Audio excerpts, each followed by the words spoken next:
Okay, I found an article that I thought would be really helpful for a lot of people, and I'm going to read it. I copied and pasted it into my Word so I could read it instead of having to go through um, all these ads that come through these articles. So it'd be a lot easier for me to read. I've got a little bit of frog in my throat, so hopefully I can make it through because it's pretty long.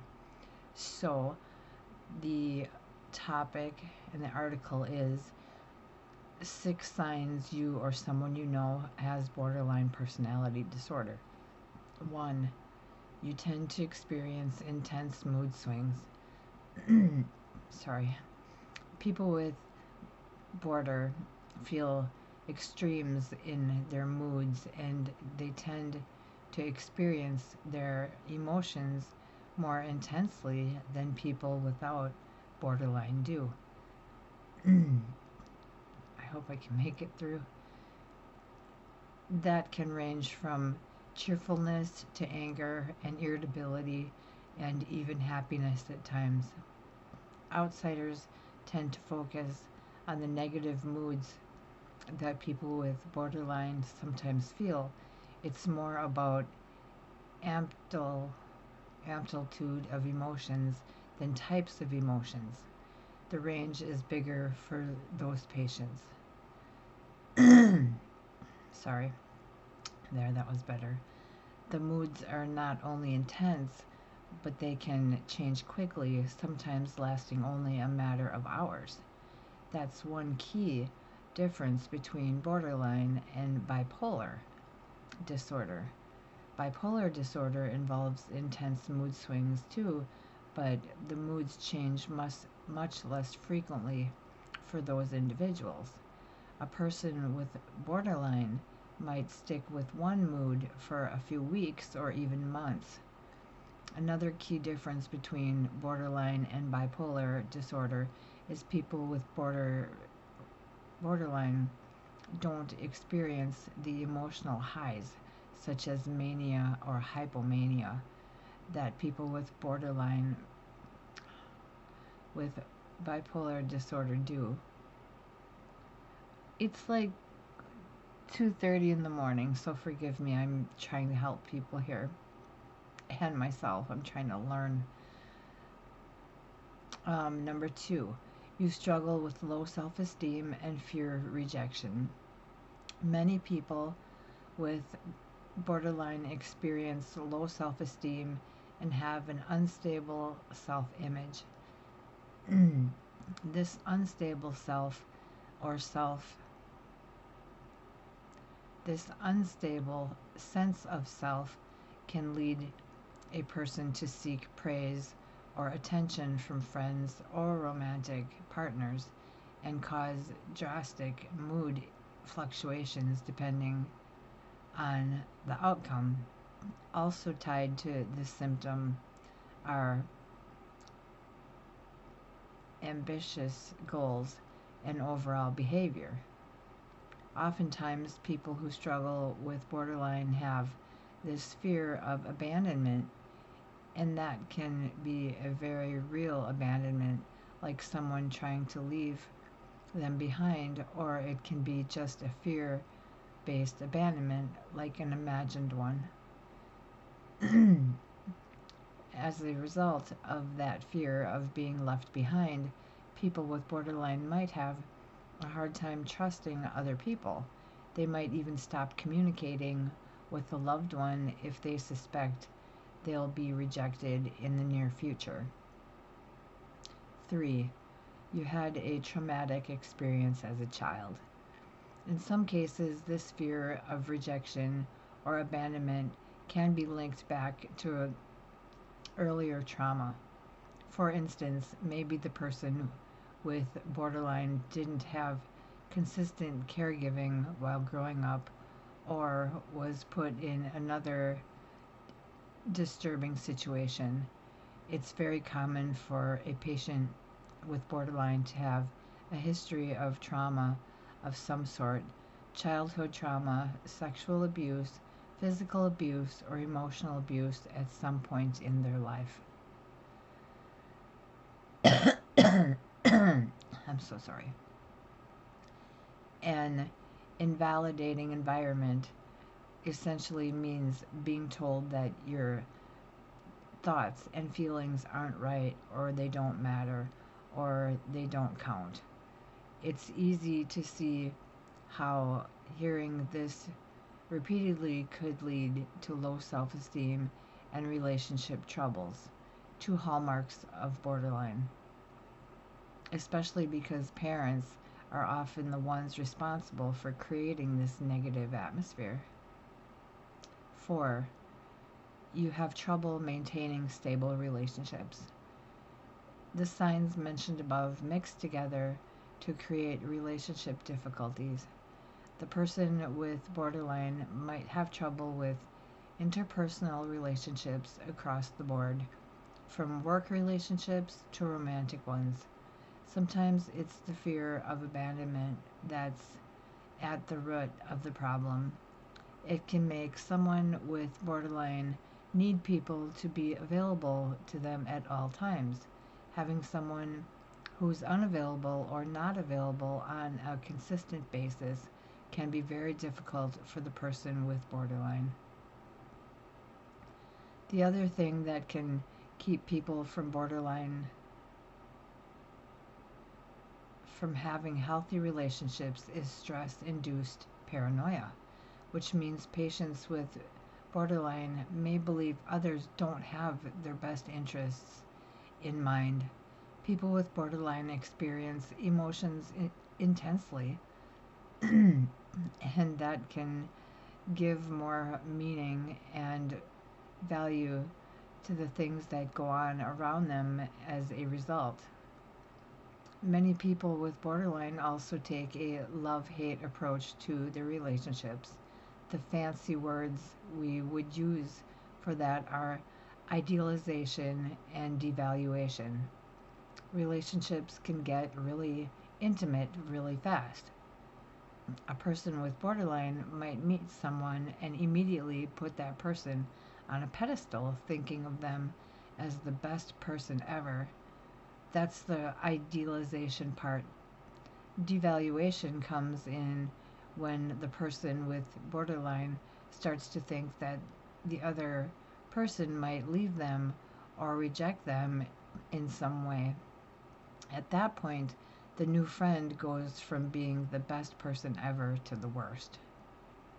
5. You've had suicidal thoughts. To cope with the emotional instability and relationship issues, some people with borderline consider suicide. In fact, people with borderline have a much higher risk of suicide than the population as a whole. 60 to 70% of borderline patients make suicide attempts, according to a 2006 study. Though unsuccessful attempts are way more common than completed ones, about 10% of people suffering from borderline die by suicide, which is similar to what you'd find among people with schizophrenia, according to an organization called Treatment and Research Advocacy for Borderline Personality Disorder.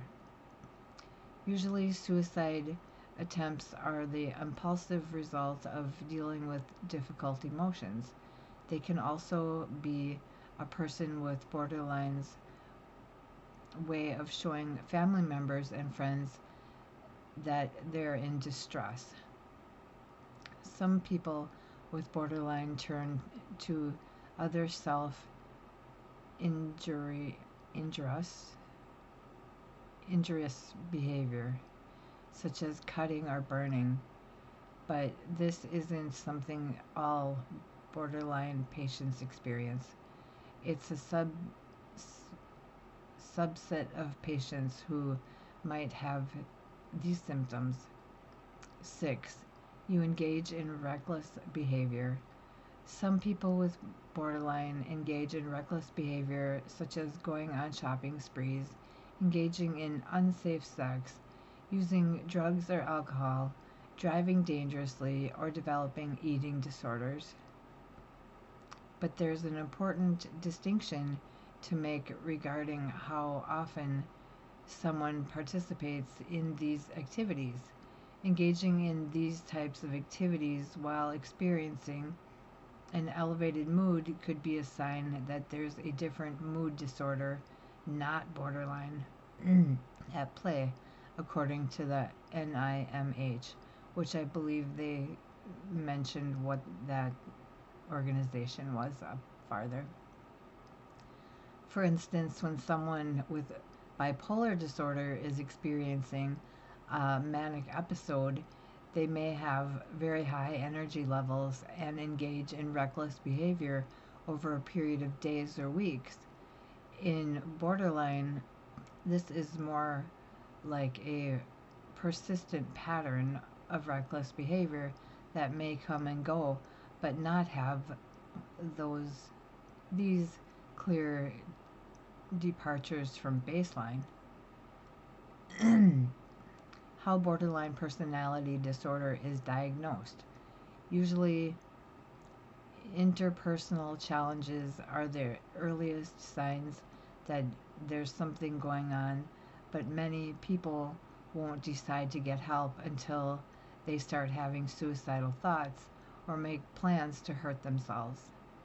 In order to diagnose borderline, a psychologist, psychiatrist, or clinical social worker with experience in mental disorders likely will interview the patient.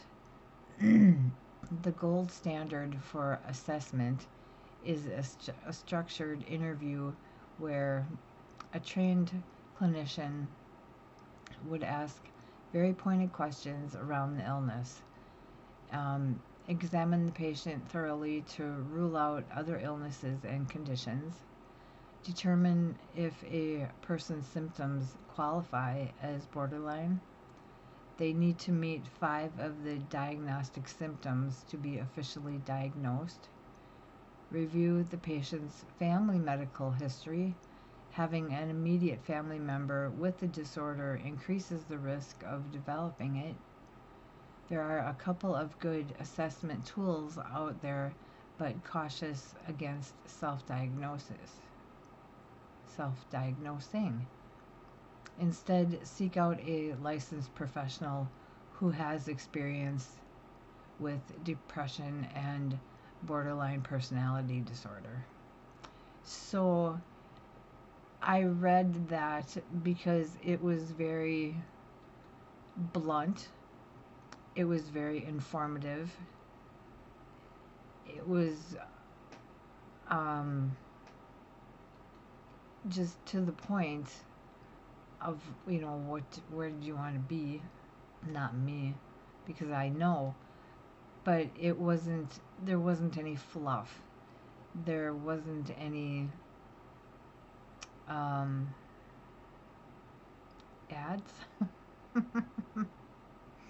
No, it was just very to the point, and there wasn't any dancing around the issue.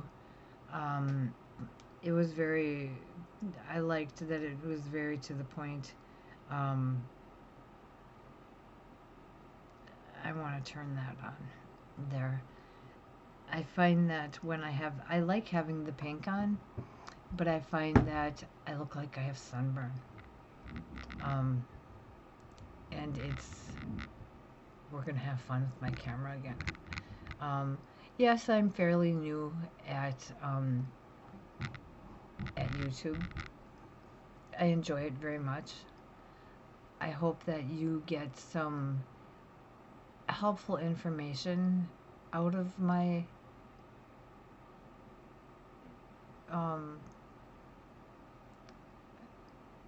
you see, it's like so late at night I can't think. My brain just goes poop.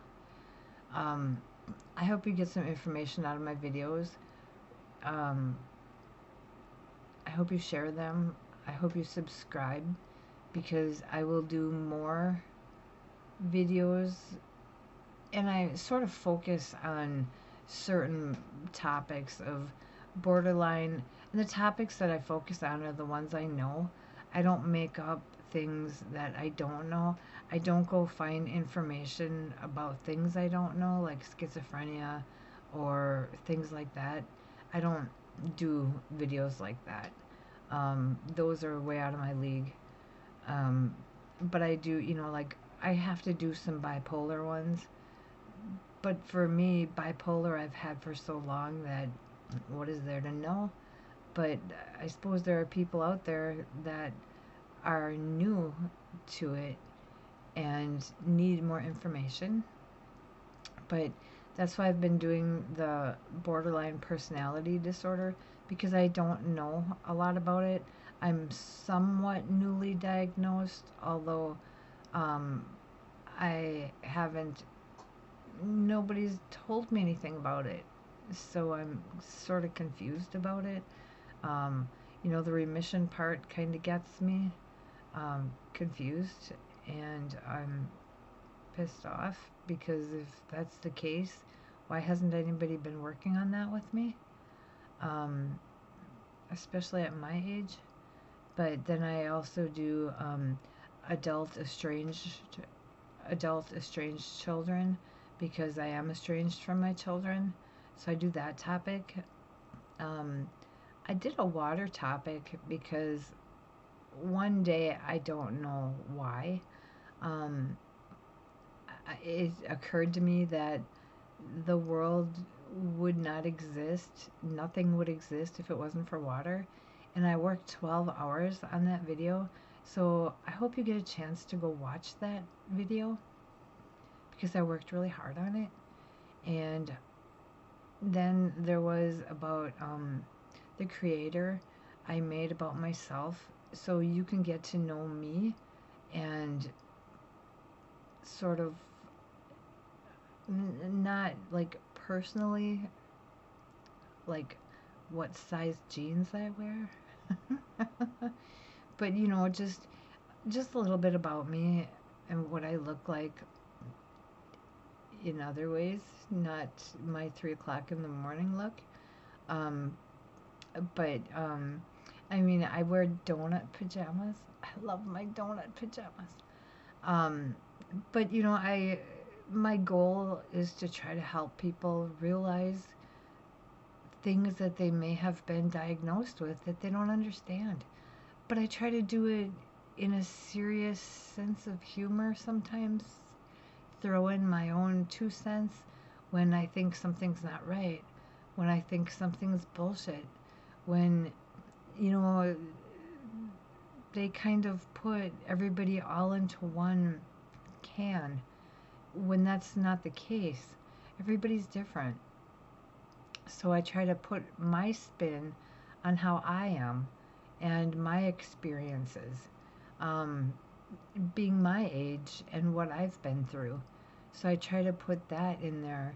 Um, I try to do a lot of different things to try to keep people, engaged. And I wish I would get more subscribers and more views because I feel like what I have to say is more important than the cat that flipped over, these comic, these funny videos that get all these views where I feel like my topics are serious because they're about life and about um, issues that people have. So, serious stuff, things, suicide. I have one that has suicidal tendencies and suicide, and I'm talking about my playlists where I have different playlists about different things. But I feel like I'm doing serious things, and people just don't seem to care about. And I'm not sitting here whining about it. That's not it. It's that I wish people who are diagnosed with these issues reach out and find more information and find help. So the you can call and text 988. That's one suicide crisis line, and then there's also 41741, which I believe that's only text, and that's also a crisis line that you can text and talk to somebody. And I also made a video about that, and I'll try to put that one at the end of this video so it's easy to find in case you need it. But and I believe I made a video about that just a couple days ago. So I'm trying to do good, and I feel like I'm not taken seriously. And don't feel sorry for me. It's not a pity, a pity shitty thing. It's just that I wish people would get rid of the stigma and get rid of the labels and take it seriously and take mental illness seriously, because I believe in one of my videos I reported that there are 49,000 suicides in 2022, I believe it was 49,000. And the sad thing is, it's not an age group. That's probably from age 10 until 100. I don't know. It didn't say an age group, but it was 49,000 people committed suicide. Now, if those people had help, maybe it would have mattered. And I want people to feel like they matter. So, please like, subscribe, share if you think somebody could benefit from my video or my videos. And like I said, I will leave that video at the end. If I knew how to